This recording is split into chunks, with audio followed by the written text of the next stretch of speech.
안녕하세요. 고삼석TV 미래를 읽어주는 남자 미남 고삼석입니다. 앞서 진행하는 고삼석TV에서는 초격차 현상, 디지털 격차 현상에 대해서 설명을 드렸습니다. 5G나 인공지능, 빅데이터 등 첨단 정보통신 기술을 잘 활용하는 국가나 기업, 개인과 그렇지 못한 국가, 기업, 개인 간에는 큰 격차가 발생한다는 그러한 말씀을 드렸습니다. 국가와 기업 차원에서는 첨단 기술과 산업 분야에서 경쟁력을 확보해야 됩니다. 개인 차원에서는 지능정보화 시대에 시민들에게 요구되는 디지털 이용 역량을 갖춰야 한다는 말씀을 드렸습니다. 오늘 고삼석TV에서 살펴볼 키워드는 디지털 포용 정책입니다.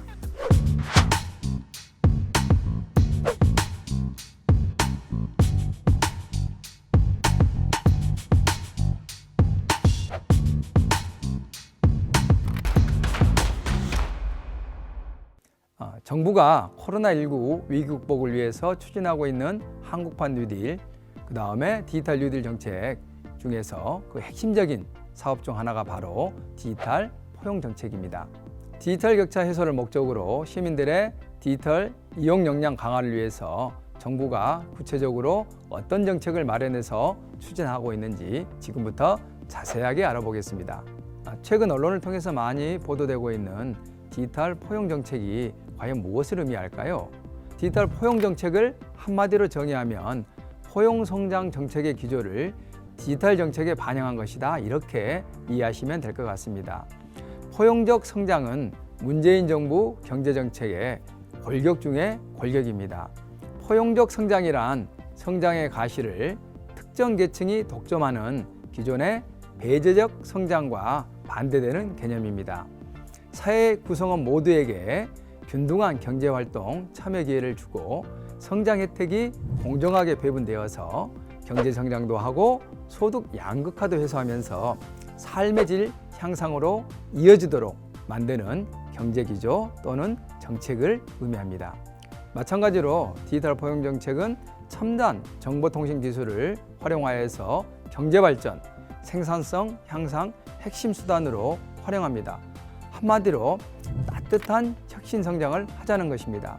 동시에 그 과정에서 성장의 과실을 공정하게 배분하고 또 배제되는 사람 없이 모두가 함께 잘 사는 사회를 만들자는 그러한 국가정책을 의미합니다. 그렇다면 왜 디지털 포용 정책을 추진하고 있는 것일까요? 그 디지털 포용 정책 추진의 배경을 한번 살펴보도록 하겠습니다. 한 사회의 지속 가능성은 사회적 포용이 없이는 불가능하다는 그러한 철학에서 그 이유를 찾을 수가 있습니다. 디지털 사회에서 누구도 배제되지 않고 포용하기 위해서는 모든 사람이 공평하게 디지털 기술에 접근할 수 있어야 됩니다. 그러한 환경을 조성해 줘야 됩니다. 또한 모든 시민들이 디지털 이용 역량을 갖출 수 있도록 지원해 줘야 된다는 그러한 의미로 접근을 하고 있습니다. 다시 말해서 취약계층을 포함해서 국민 모두가 디지털을 활용하여 경제활동을 하고 삶의 질 향상을 추구할 수 있도록 디지털 정보격차 해소를 위한 디지털 포용 정책의 추진이 필요한 이유입니다.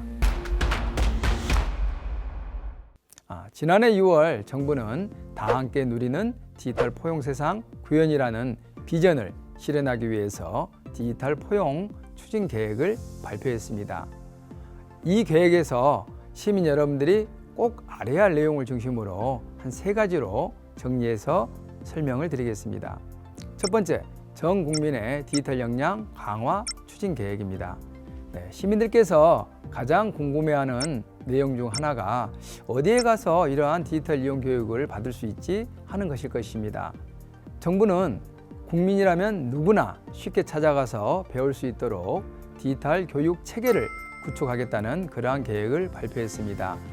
주민센터나 도서관, 과학관처럼 주민 여러분의 집 근처에 있는 공공시설을 가칭 디지털 역량센터로 전환합니다.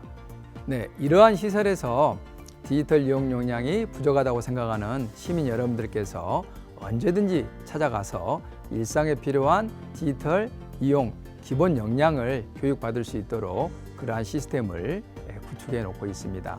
또 거동이 불편한 중증 장애인들을 위해서는 찾아가서 1대1로 맞춤형 교육을 하는 그러한 지금 제도도 지금 준비해 놓고 있습니다. 교육 내용을 보면 인터넷이나 모바일을 이용해서 쇼핑을 한다거나 티켓팅을 한다거나 또는 뱅킹 이러한 기능들 일상생활에서 많이 이제 사용되는 기능들 아니겠습니까? 이러한 기능들을 배울 수 있는 그런 프로그램들을 지금 마련해 놓고 있습니다.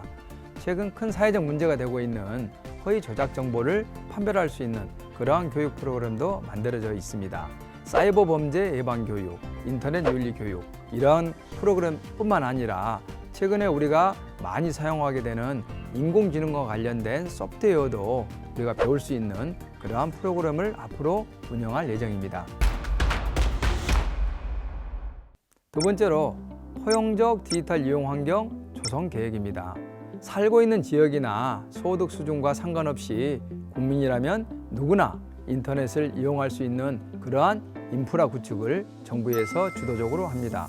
정부와 지방자치단체가 놀이터나 마을 회관 같은 공공시설에 무료 와이파이를 설치하는 이러한 사업들은 이번 디지털 포용 정책의 대표적인 정책입니다.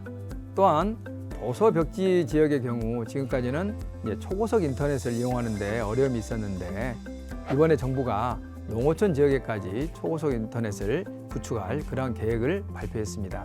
소득이 낮은 가정이나 또 노년층에서는 디지털 기기를 구입하는 구입 비용 또 그리고 이용 요금이 상당히 큰 부담이 될 것입니다.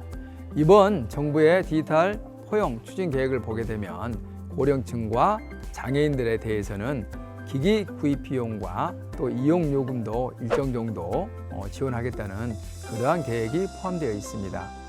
또한 정부는 취약계층이 쉽게 이용할 수 있는 무인 정보 단말기를 개발합니다. 이를 통해서 식당이나 병원, 마트 등 다중 이용 시설에 보급해서 주민들께서 편리하게 사용할 수 있도록 하겠다는 그러한 계획들이 포함되어 있습니다. 그리고 금년 내에 모든 저소득층과 중증 장애인들에게 저렴한 맞춤형 TV를 보급할 계획도 발표했습니다. 세 번째, 디지털 기술의 포용적 활용 촉진 계획입니다. 저소득층, 고령층, 장애인 등 사회적 취약계층을 위해 맞춤형 디지털 기술과 서비스 보급을 확대할 계획을 가지고 있습니다. 가장 대표적인 것이 디지털 기술 기반의 돌봄 서비스를 제공하겠다는 계획입니다. 어르신들이나 환자들의 낙상, 그리고 화재, 감염병 등 응급 상황에 신속하게 대응할 수 있는 그런 시스템을 구축합니다. 취약계층에 일자리를 제공하거나 필요한 서비스를 제공하는 디지털 사회적 기업이라고 그러죠. 이러한 기업들에 대해서도 지원을 강화하고 또 취약계층들이 쉽게 취업할 수 있는 그러한 포용적 일자리도 이번에 창출할 계획을 가지고 있습니다. 기업의 취약계층 고용 수요와 구직자 간 연계를 통해서 직무 수행에 필요한 디지털 역량 사전 조사도 실시하고 또한 필요한 교육도 실시할 계획을 가지고 있습니다. 오늘의 한 줄 요약입니다. 디지털 포용 정책으로 사람 사는 디지털 세상을 만들자. 지금까지 고삼석TV 미래를 읽어주는 남자 미남 고삼석이었습니다. 오늘은 여기에서 마치겠습니다. 다음 시간에 뵙겠습니다. 고맙습니다.